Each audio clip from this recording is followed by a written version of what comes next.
Welcome back to the Scuttlebutt Club. Today we have a guest that we're really excited about. He is a sports psychology coach. He works with athletes, CEOs. He's also a golf caddy. He's a crazy athlete himself. He's written several books, has his own podcast, blog. He's a father, a husband. Basically, he does it all. Dr. Rob Bell, welcome to the Scuttlebutt Club. Absolutely. Welcome. I love the podcast. Excited to thank be you. here. You're a listener. We can add that to your resume. Yeah, we should do that intro over then. He's part of the club. Yes. Okay, so tell us a little bit about yourself, like from the beginning. From the beginning. Like college, family. Well, yeah. Oh. By college, that was there was a lot going on. Sports was my entire life growing up. I mean, it was just that was it. It was the whole ecosystem. I wanted to be a professional athlete, like all young kids. And when I got to like high school, I discovered partying. And if that was a class, I was taking extra credit. Like I was an A+. Were you here? Did you grow up No, here? I grew up in Maryland. Oh, yeah. okay. So it was a baseball town, and Yeah. that was what so I went to D2 school to play. And the reason why I bring up partying is because like you can't really do both. At some point, the train wrecks. It really does. So I get to college, and I have baseball and partying, no accountability. Like what could possibly go wrong? Mm-hmm. And so for some reason, we're partying near this bridge. Near this bridge was a cliff, and I ended up just walking off a 80-foot cliff. Like I didn't jump, I wasn't pushed, just had no idea where I was.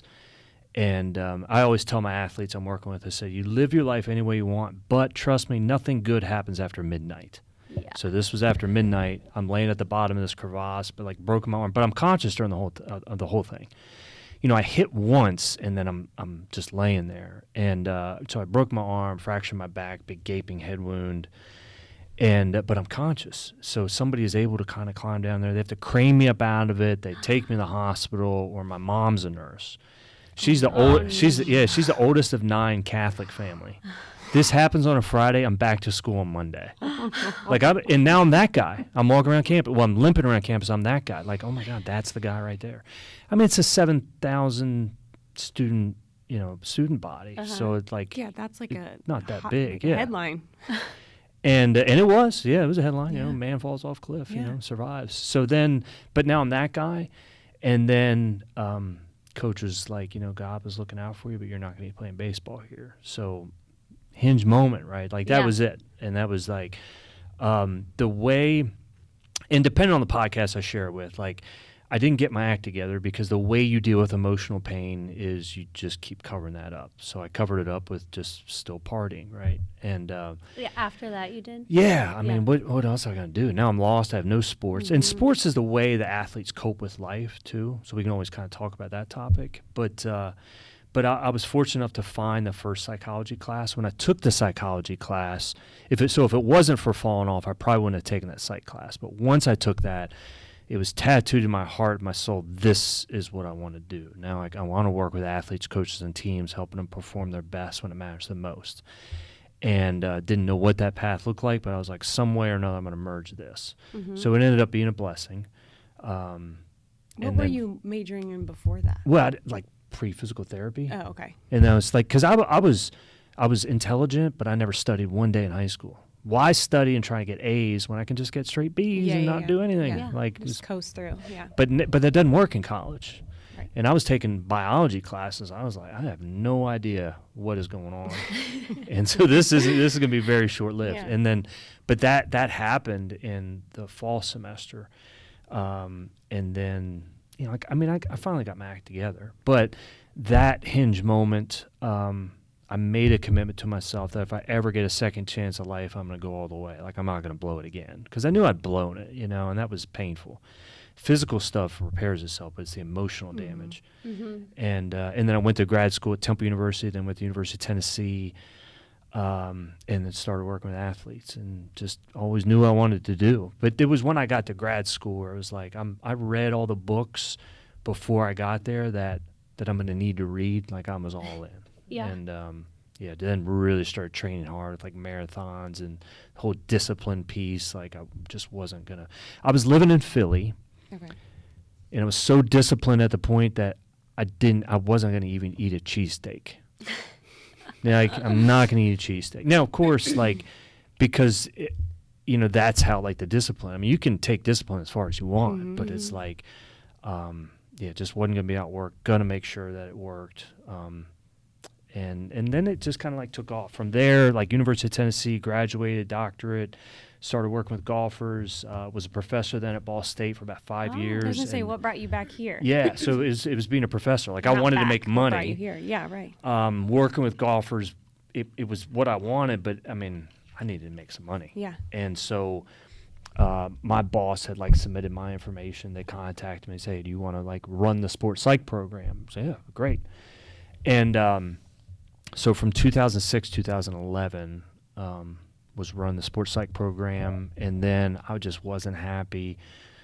2 kids under the age of 5, and then I said I'm out, and so left, and then started my own business.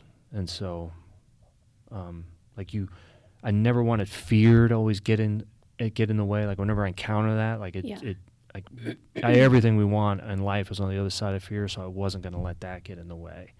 And so left, and started my own business, and then hence here we are.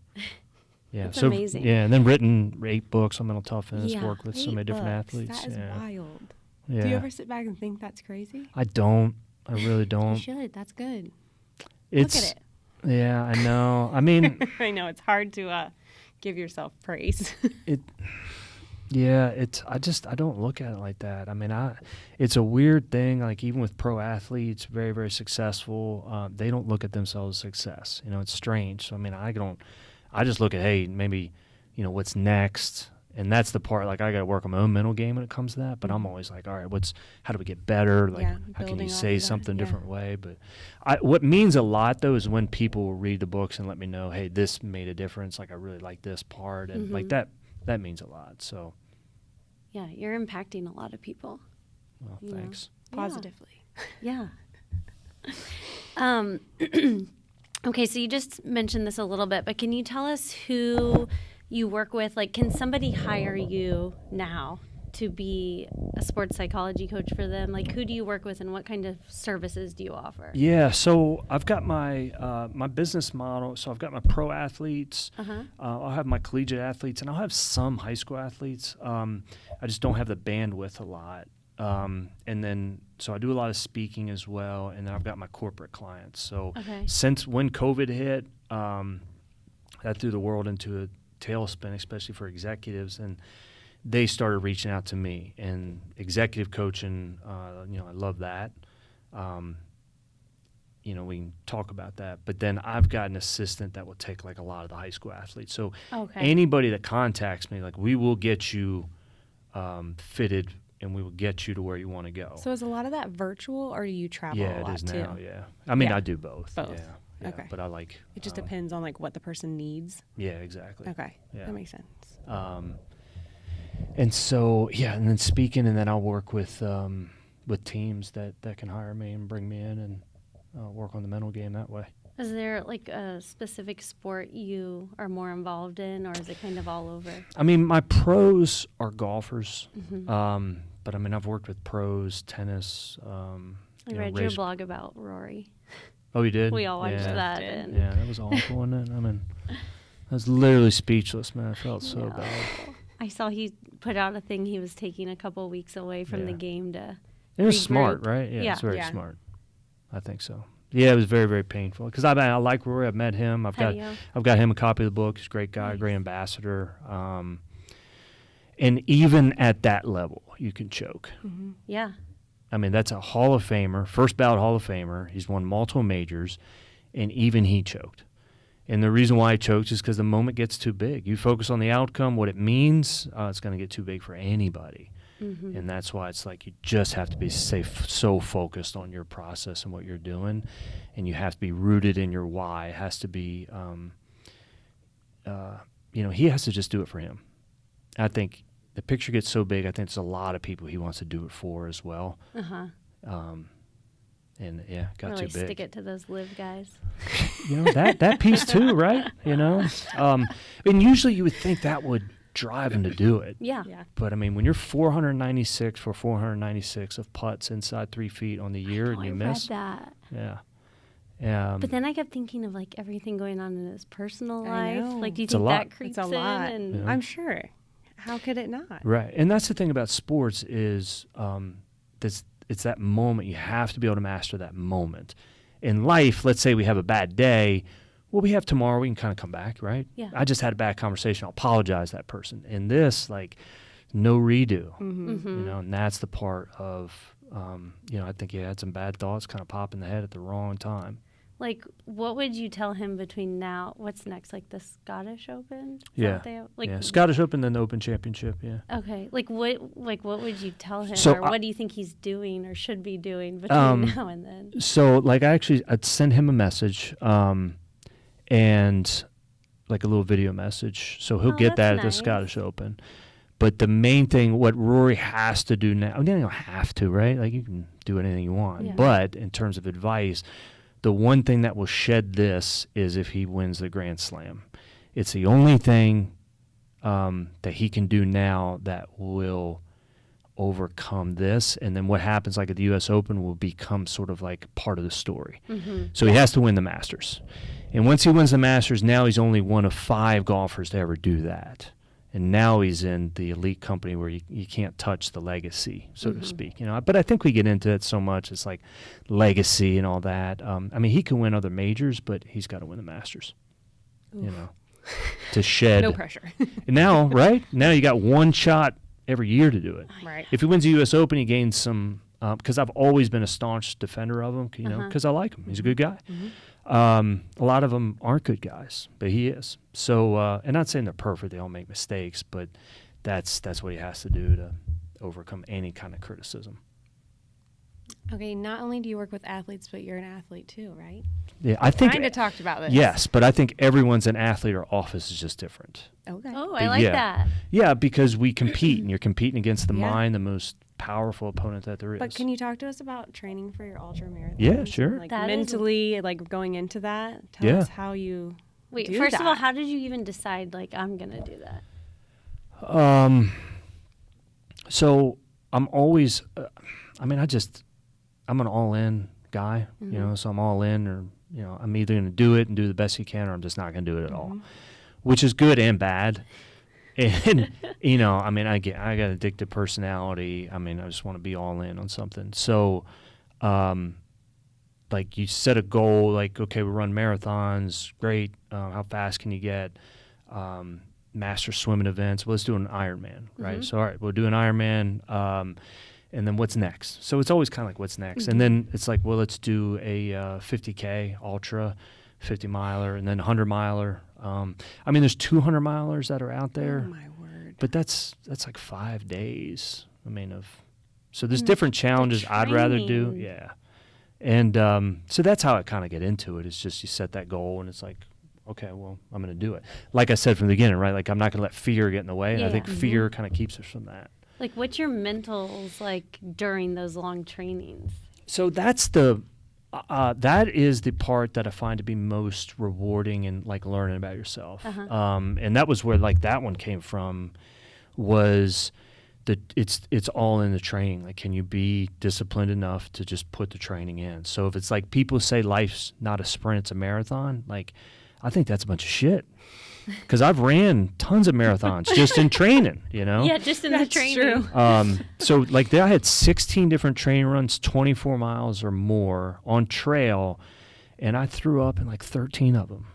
So even like a couple months out, like there was still a lot of self-doubt, because I'm like, if you can't do this, how are you going to possibly do that race? Yeah. But that's where I'm like, after every sort of run, I'm really trying to introspect. Okay, what did I learn about myself and my situation, from this? Like, what did you do well, but what did you learn? What parts you need to get better at? Because there's a whole lot of nutrition and hydration, and it's all the details that matter. We don't call them little things in our house. Like, we ban that word. It's not a little thing. It's a detail, and the details matter. And then once you make every detail important, that's how I think the big stuff gets done. Oh, I like But Yeah, that's good perspective. yeah, I got a lot of good one-liners. Yeah, I love it. In the so throwing up like in 13 of those 16 training runs, when I threw up in the race, like I knew what Yeah, to no what to big do. deal. No How big to deal. handle it. Yeah. Threw up at mile 45. Hey, as long as I'm hydrated, like I'll be fine. I can't even handle you saying I'm mile 45. I know. Yeah, I know. Did you drink like the flat Coke? I didn't. What? I've heard people that do yeah. that. Because it's like the sugar and everything, but you don't want like the carbonation. Oh my word. Man, how do you think Puke and Rally got written? Yeah, I was going to say, tell us a little bit about that. Puke and Rally. Puke and Rally. The very first ultra race I did was a 50K. I was down at Brown County, Okay. hottest day of the year, and it's always in May. And like I was really struggling. You know, I get to mile 20 because it's not like you just run on a path out here. It's not like the Monon Trail. Oh, like, okay. I mean, it's elevation, you know, and there's horse flies and it's hot. Ugh. So it's like cross country kind of? It is the whole Okay. time, Okay. you know. And I mean, you've been down to Brown County, so I Yeah. mean, it's hilly. Yeah.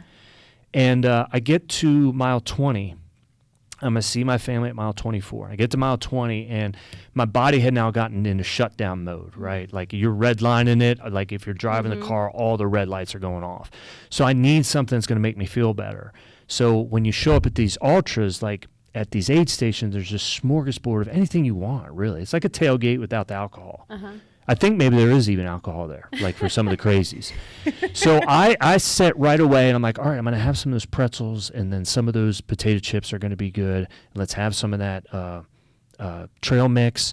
Hey, the Snickers looks good. Hey, boy, those Twizzlers look great. So I start eating everything, right? Let's have some Mountain Dew. It's going to be better. And it's all going down great. Feels wonderful, you know, because I need something to make me feel better. Yeah. And I kind of sit down, try to re-gauge, and I'm like, all right, you just got 4 miles. Now it's 4 tough miles, but I like you're gonna see your family in 4 miles. Just make it there, right? Because that's the thing in life.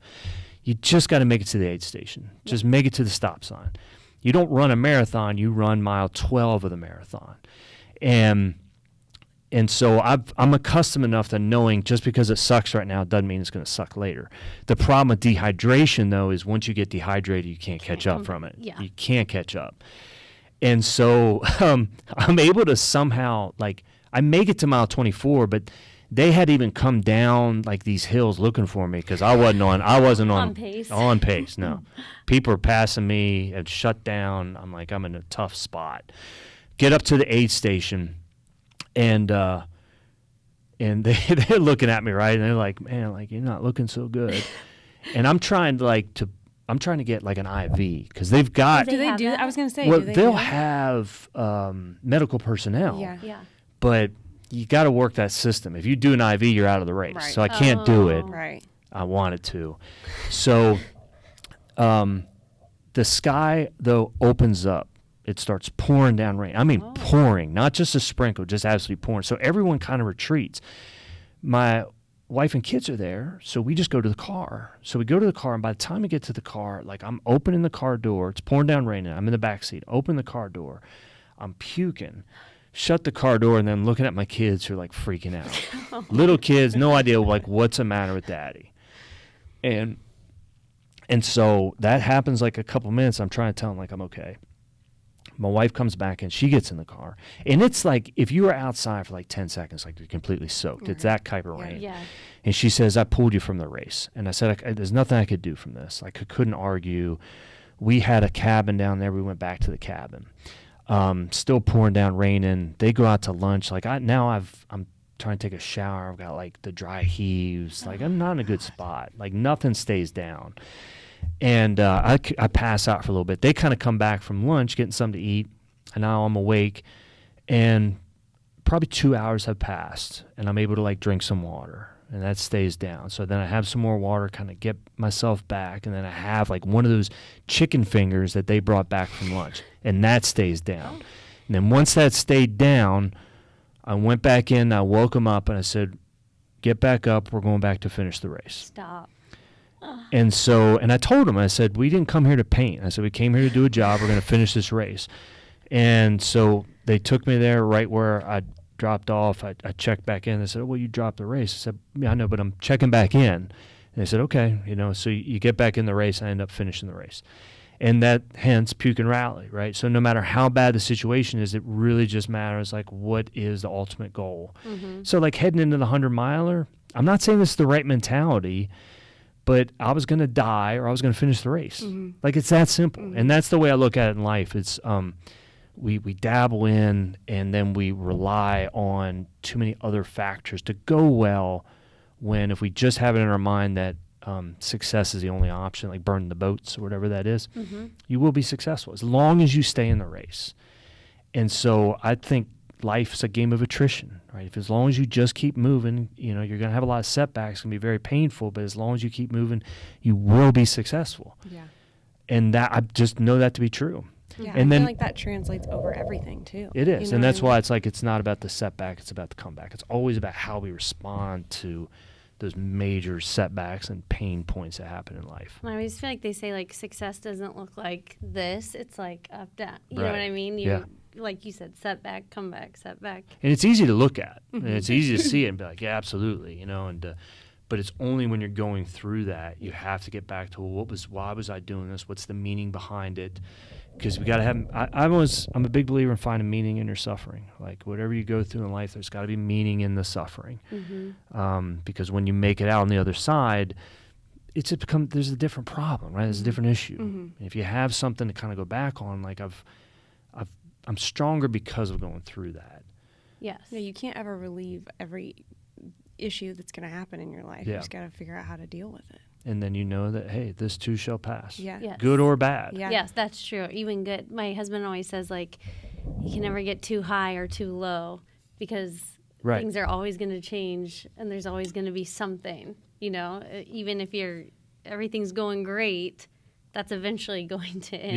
Yeah. Yeah. And so that's why I look at it. It's like, well, what are the skills that come into it? When things are great, you got to make sure you got the gratitude that's going on. And when things are bad, make sure you have the gratitude and perspective, knowing that this too shall pass. See, this too shall pass, like, we say it as a way to get through the bad times, but it's actually rooted in the good times. Because the good times don't last is proof that the bad times can't last. That's the proof. Yeah, that's great. No matter how great that steak dinner was, no matter how great that honeymoon was, right? No matter how awesome the birthday party was, it ends, and we go on to something else.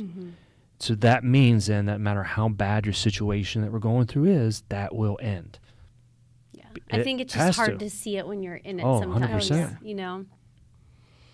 Oh, okay, we're going to We're pivot. flowing now. We're pivoting to youth sports. Oh, okay. Ooh. Hot topic. Do you have any advice for parents that can, like, support their kids during competitions? In competition or outside of competition? I mean, both, I guess. Wait, can I add, like, a little thing to Yeah. this? And maybe it's like a two-part question, because I feel like this is a tough question that we gave you because every kid's, like, different. So I was going to ask something to kind of go along with this. Like, is there a way to get to know your kid maybe quickly, like how they respond? Like, if you challenge them on something, does that really get them going and they want to meet that challenge, or does that cause them to shut down?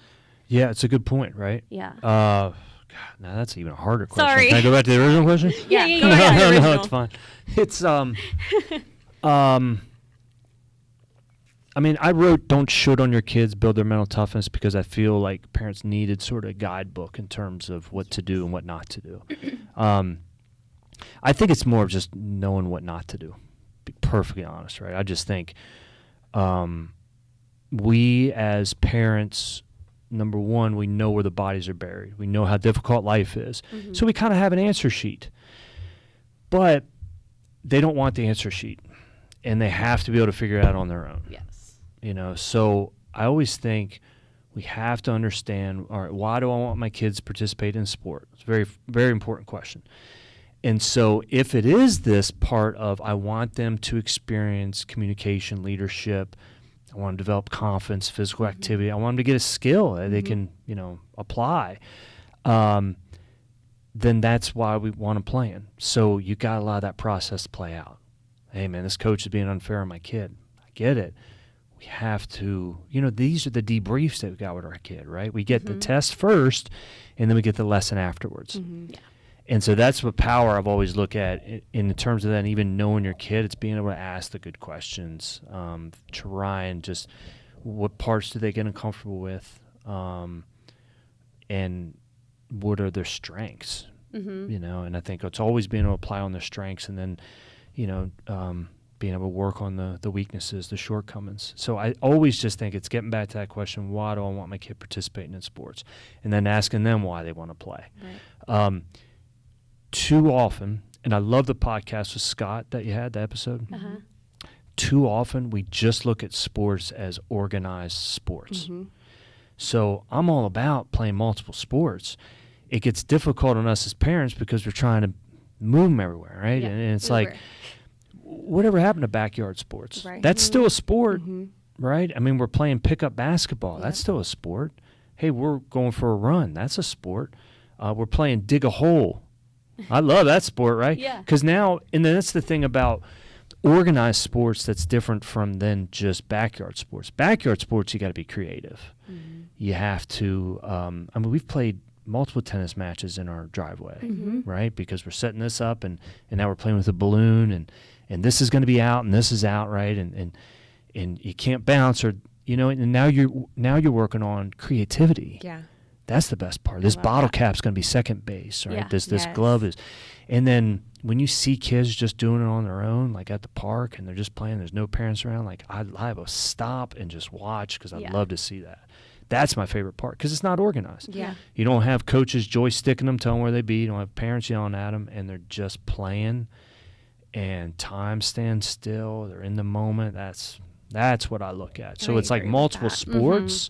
Yeah, multiple sports. It doesn't always have to be organized. And definitely, like, my two kids, I have one that's very type A and then one that's just a wild child. And he doesn't love the organized sports, but what you're saying about the backyard sports, that is his jam. Like, dig a hole, go make up your own rules to this, that. Like, he'll do that all day. Yeah.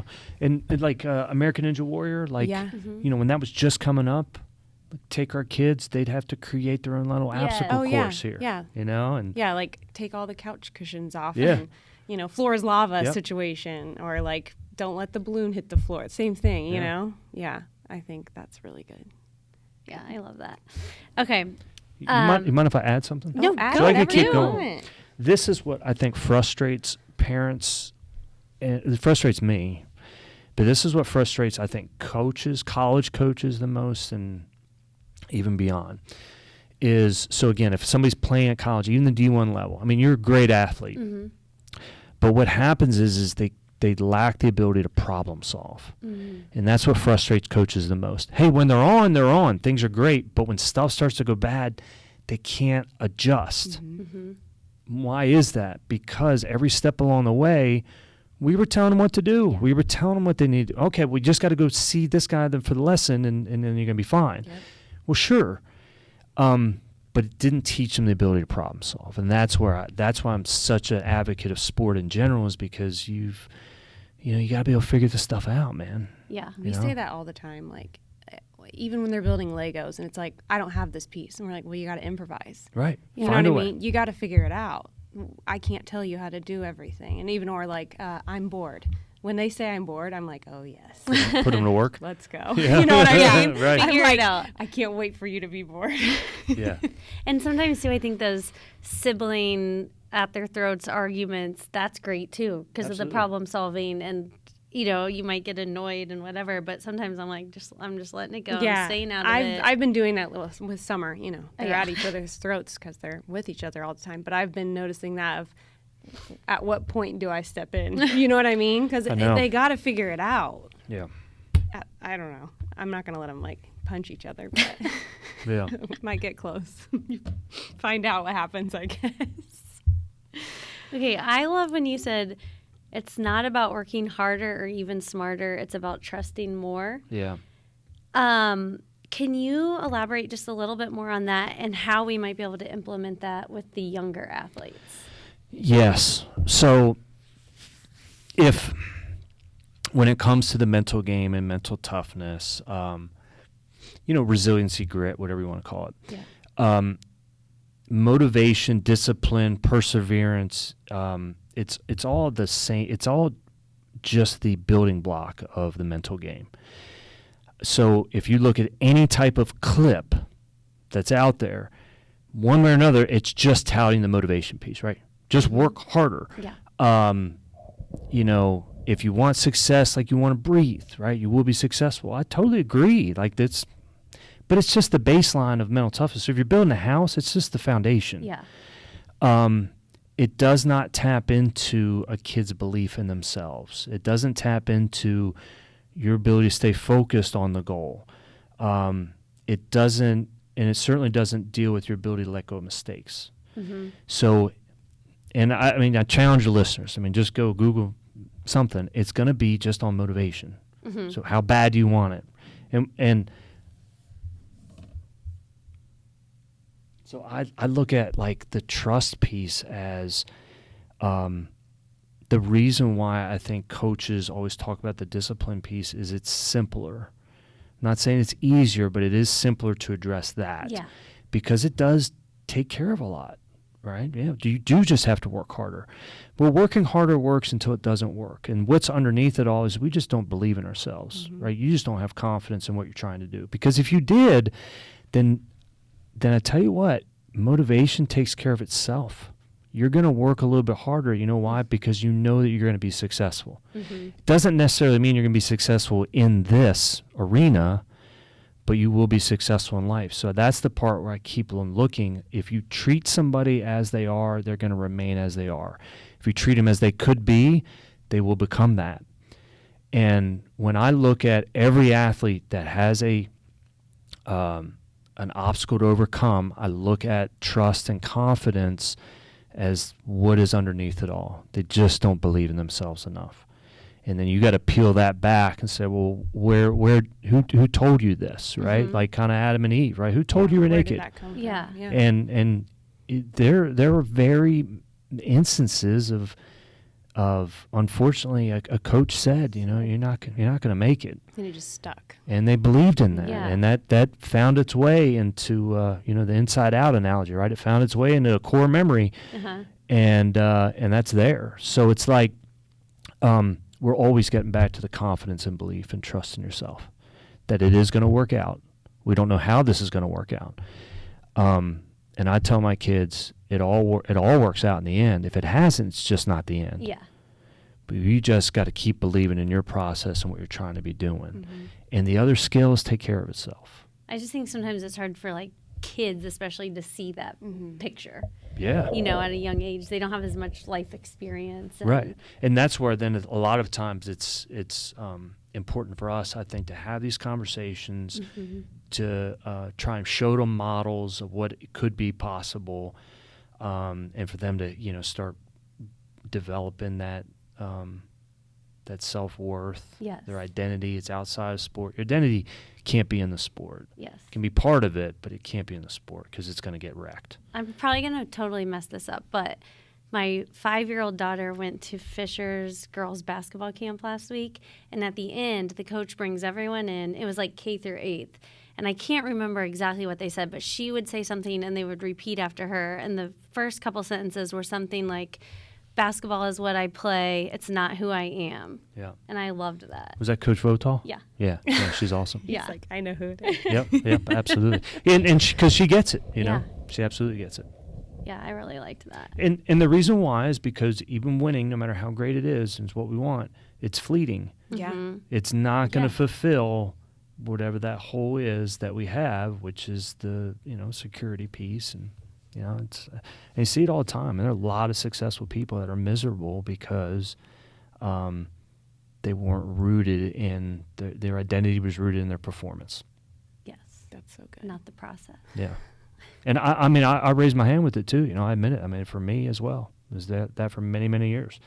But the feeling of winning and success, it wears off. Mm-hmm. Something else has to be there. Yeah.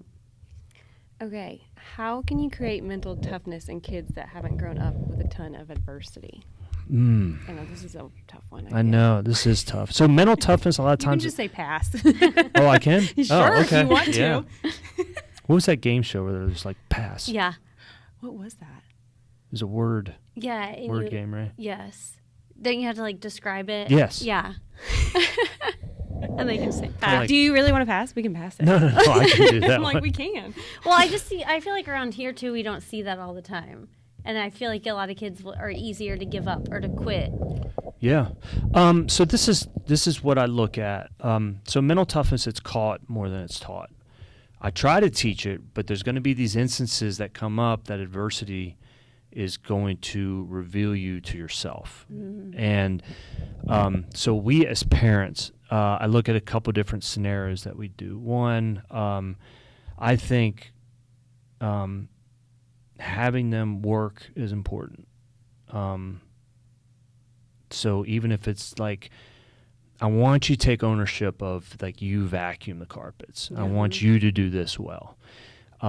If it's not done well, if we're not going to do it right, when are we going to have time to do it over?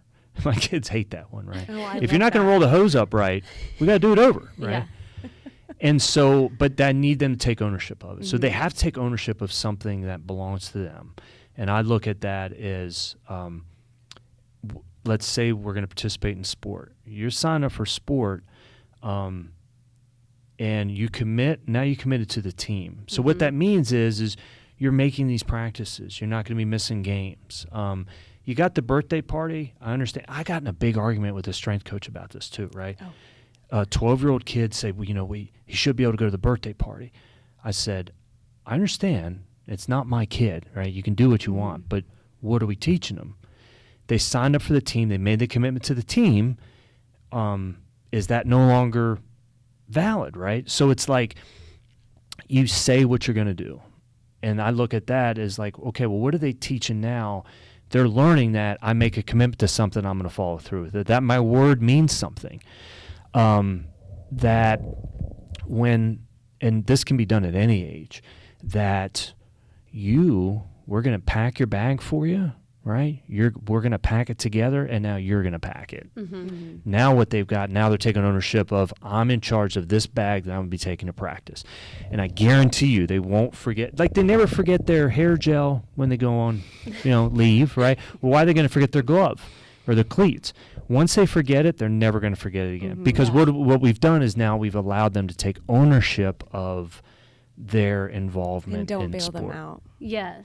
Oh, and that's the painful That drives thing. me nuts, though. But a lot of parents do that. Oh, my Oh, I kid know. forgot his water bottle today at school. Well, they have their drinking fountain. That's That's going to be know. a pain for you, but then you're probably not going to forget it the next day. And that happened this year, and I got the call from the teacher saying, he forgot his water bottle.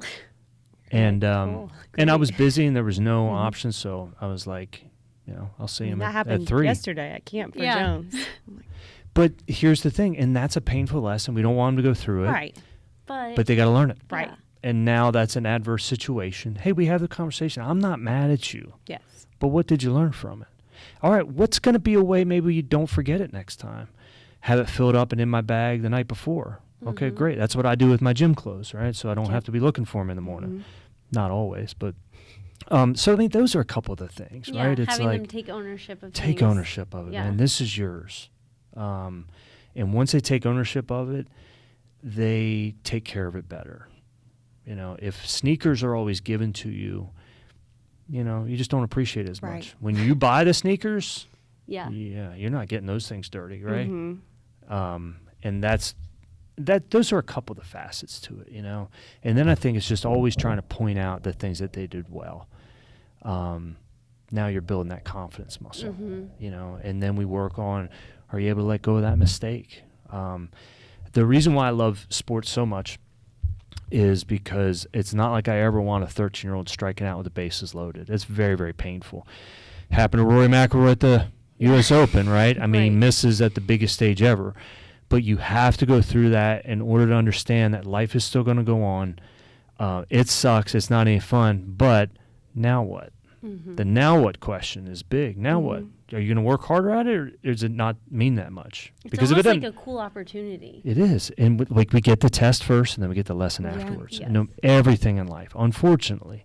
So those are just a couple of that's the way I think that we kind of help them build the mental toughness piece. And Yeah, I like that. Me too. Okay, this is like one of my very favorite things that I've heard you say, that the process takes perspective and the product takes patience. Okay, so when I heard that, I like instantly thought of a story like of my own. I want you to read what you wrote first there. Here? How old you are. Oh, at 38. No, Made me laugh. as a kid, I would not be into this saying. But at I 38, don't think you would fully understand it. Right. So, like, for example, in high school, I played varsity volleyball and tennis. Loved volleyball. Was like a gym rat there, nonstop, obsessed. Tennis, I was good at it, but I didn't love it. Yeah. And like I told you earlier, our mom was our coach, so it was always like a lot of head butting. Sure. And I didn't want to be there practicing. I just wanted to win conference, sectionals, regionals, you know, like I was always thinking of that. Then I didn't play tennis for a while, and now I've been playing for probably a couple years again. But I also was pregnant and had a baby during that. But at 38, I feel like now that saying the process takes perspective and the product takes patience really resonates with me, because I feel like every morning, like when I wake up to work out or train, I'm like, I feel so lucky I'm able to be active and like compete in something active, like at a high level. And I just love, some mornings you don't want to wake up, like you're tired, whatever. But by the end of it, every day, I'm like, wow, this is so cool that I get to train for something. And then I get to go to these matches and I get to compete. And I just love the process. Even if it's like a sucky training day, I'm always like, this is cool, like that I get to do this. Right. And I feel like in high school or whatever, like you don't see that. You answered it. That was it. This is my He passed therapy. that I one made on a to you. full. That's the power of time. Yes. You know, when it's supply-demand theory when it comes to time. Like when we are young, we have unlimited supply, very limited demand. As we get older, okay, demand increases, but we're still young, unlimited supply. So it doesn't mean that much. It's not worth that much. Right. It's only when we have these time stamps in life that, oh, okay, there is a finite supply, when now the value of time has gone up. And now it's like, I don't have to, I get to, and I get to, I want to. And it becomes part of like the fabric. You know, it's always in, that's why I always look at the process is more important than the product. And it takes nothing away from the product. That's just how important that the process is, because you learn just so much more about yourself and what you're made of. Yeah. And so like the perspective piece, like gratitude is just a superpower that we have to have. If you can approach it with gratitude and the perspective, then because we take things for granted, you know, it's just how our mind works. And but if you take it with that gratitude, I always say once you start counting your blessings, it gets tough to stop.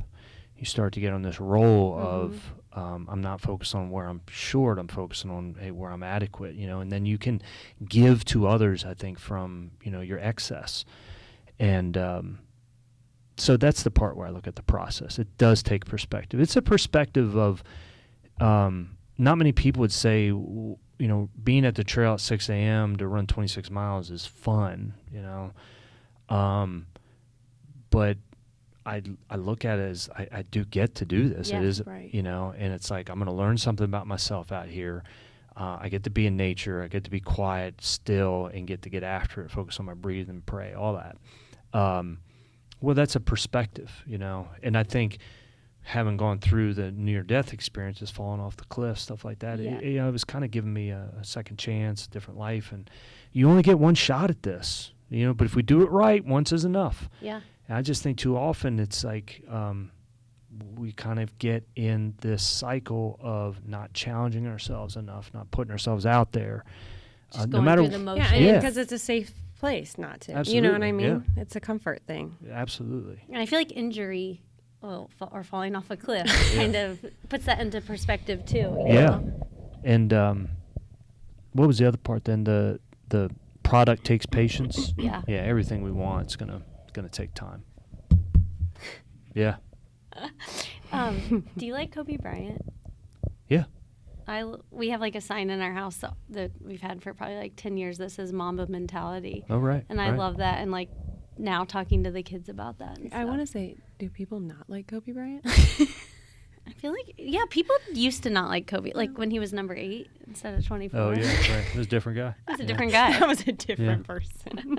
That was, yeah, I mean, he always had, the type of ethic that, it's just rare, right? Rare when it would come to my favorite Kobe Bryant story. This is the one that I will share, especially and I save, I'm a nerd when it comes to these things. I save all of these. So I will watch documentaries, but the sports documentaries, because I want to be able to share with a kid and part with them, this is what you need to watch. My favorite Kobe Bryant story was after winning one of the championships. He is in L.A., downtown L.A., and he sees Jim Rome, who's Jim Rome tells a story. So he sees Jim Rome out at the restaurant. Jim calls him over. He comes over, sits with him for a couple minutes. They're hanging out and all that. Off season in the summer, just after winning the championship. Kobe says, man, Joy, I got to go work out. I didn't get my workout in today. And he's like, come on, it's Friday night. He's like, I didn't get my workout in today. He would not miss a workout. And so Kobe's mentality is an obsessed mentality that if you look at anybody who's really great when it comes to that, look at Mozart. I mean, he was obsessed with just so getting into his music. Look at any kind of artist. They get obsessed with the process and just creating. And that was sort of his, outlet for things. So Michael Phelps swam every day, 5 years straight, never missed a day. You would say, if you looked at the DSM-4 manual, I mean, you could say, yeah, that was certifiably insane. But that's just the obsession. As long as you can kind of balance it, you can still progress through life, because that can kill you. Yeah. But that's where I look at. Look, all those, that extreme level, it's an obsession. I heard a funny Kobe thing that when he was training for Team USA in Vegas, a bunch of his younger teammates were coming back from a club at 3 or 4 in the morning and ran into him in the lobby, and he was going down to the gym to lift. And they're like, oh yeah, he's different. Yeah. And that's one of the, and that's we would call that a freak. And that's one of the clips that I saved, from that documentary. Yeah. And I was saving. I'll show that to some of my guys. And then he got them working out with him in the mornings exactly too. Yeah. Cool. And that was it. It's hearing that, it kind of get chills on it, because I think we all deep down want to do that. Yeah. And knowing that it's not always possible, we've got to pick these small areas of our life. I just want to get a little bit better at this, and we get really good at that. And that's how the process needs to take place. You can't do 8 things really great. It just doesn't work. You got to pick one area of our life right now. Where you at? I just want to get a little bit better at this. And you can. Yeah. And then once you do that, once you focus on that one thing, other areas of the life start to align just because I'm focused on this. I like it. I feel like it relates a lot to me. I was diagnosed with type 1 in November, and we have no family history of it, so it was very out of the blue. And I I am currently very obsessed with managing it. And even my endo is acting like it's too much. You know what I mean? You're doing too much. And I'm this is my health. It's not a sport. You know what I mean? She was well, no one's perfect at this, in which I understand. Yeah, no one is. It's very hard. But she's you're the closest to perfect. You need to back off a little bit.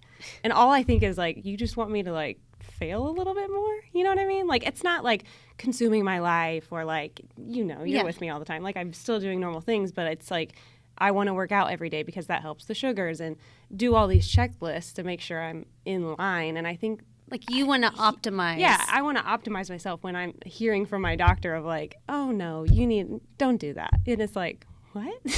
Yeah. Mentally, I feel no, I want to be the best I can. And that blows my mind. And I did say to her the last time, I said, a lot of people don't care about this, do they? And she said, no, most of our patients don't care at all.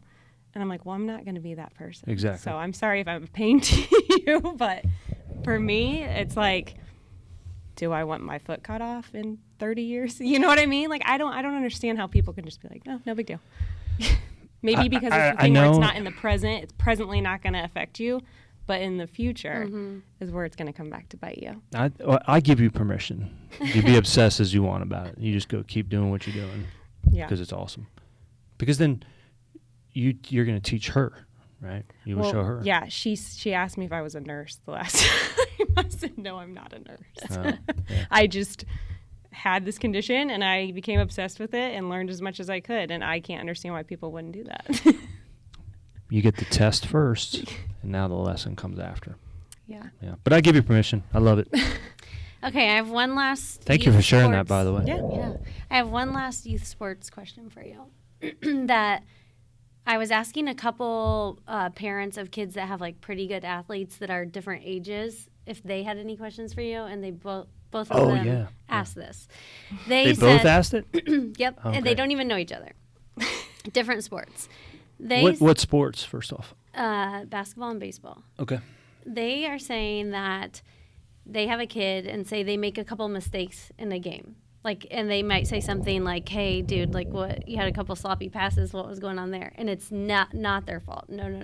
They're like, it wasn't my pass. They weren't cutting off the screen or, whatever it might be. And they were both saying, like, how can I get them to just take ownership, learn from it, and then we can move on versus, oh, that wasn't my fault. Yeah. Do you see that a lot? You have an easier question? I'm sorry. Are we just drilling you with questions? No, it's fine. No, these are all great. Pass. So- We need a pass button for Yeah. you. The easy button. Yeah. Or is that even something that you address those mistakes I think it's with important. them? I think it's important. You do? Okay, because I've heard some people say, like, no, only tell your kids the good stuff and let the coaches deal with that.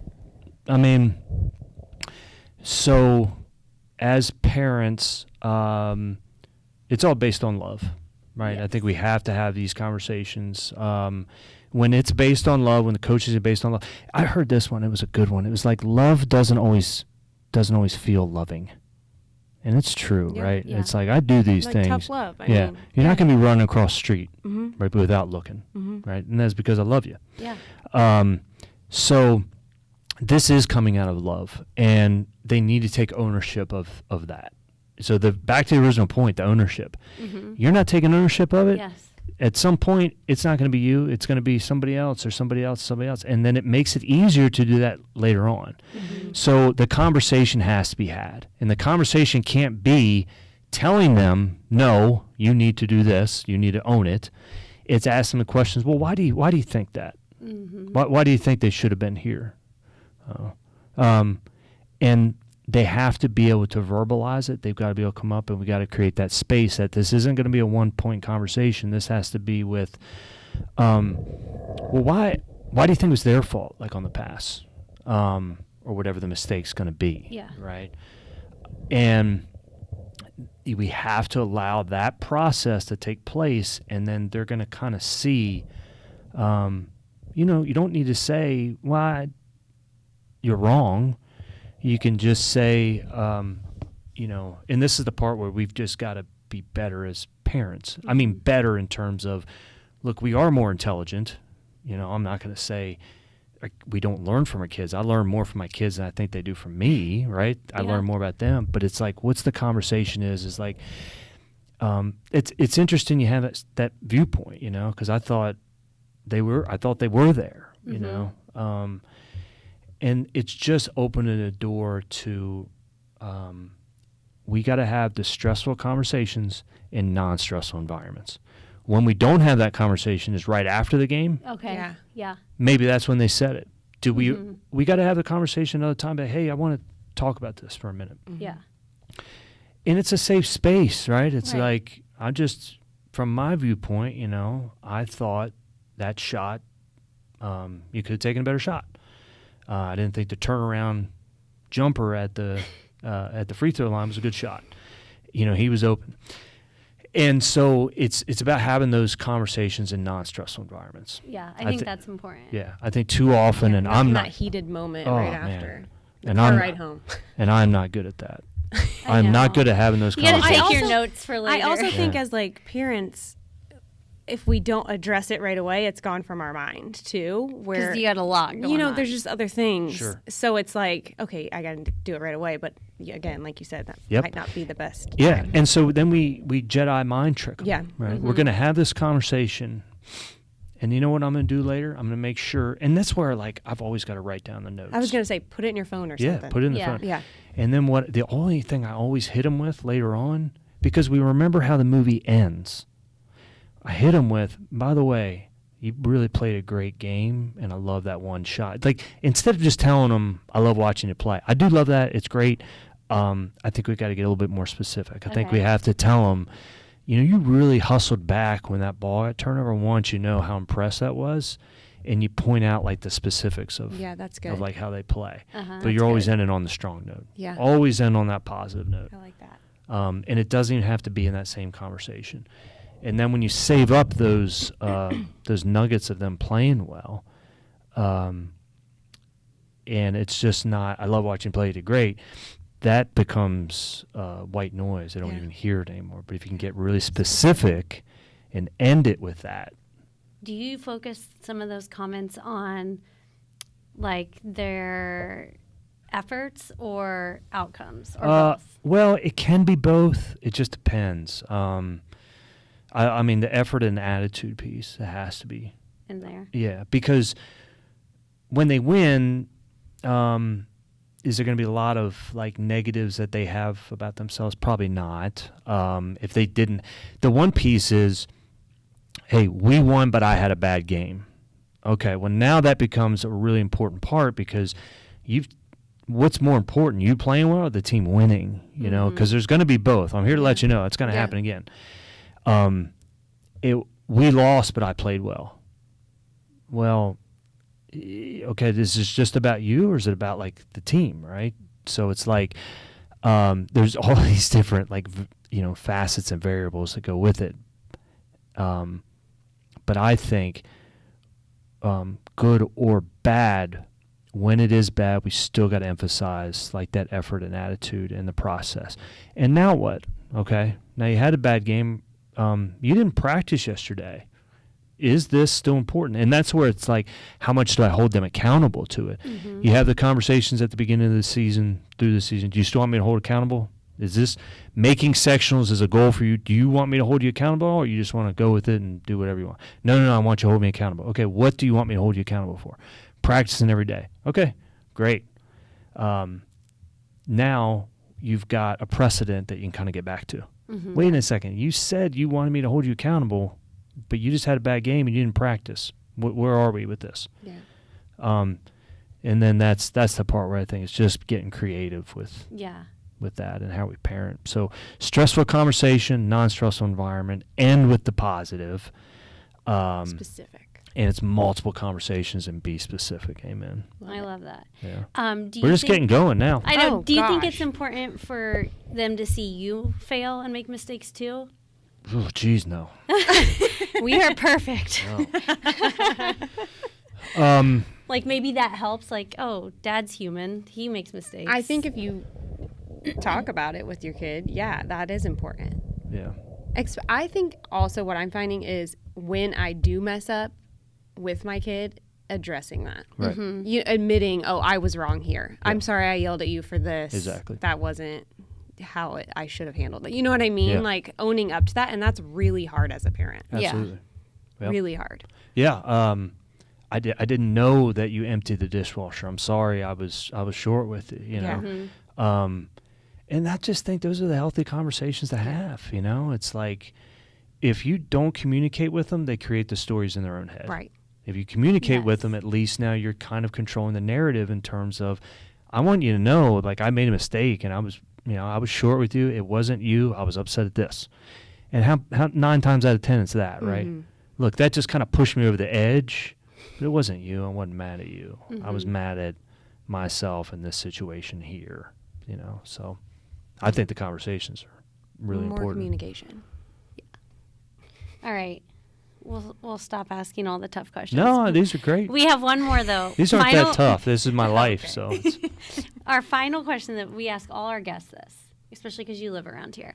If you had friends and family coming to town to visit, where are you going to take them, and what are you guys going to do in the Indy area? Is this, well, I guess like time of year has a lot to do with it, right? And some people say like, well, are they bringing like their family, or is it just adult time? Yeah, set the stage for me. No, I say summertime date night.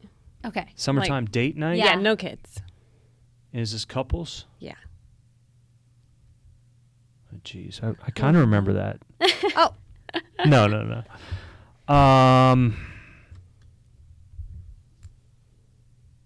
Well, like restaurants? Yeah. Yeah. Like, where? Well, What's your okay. favorite?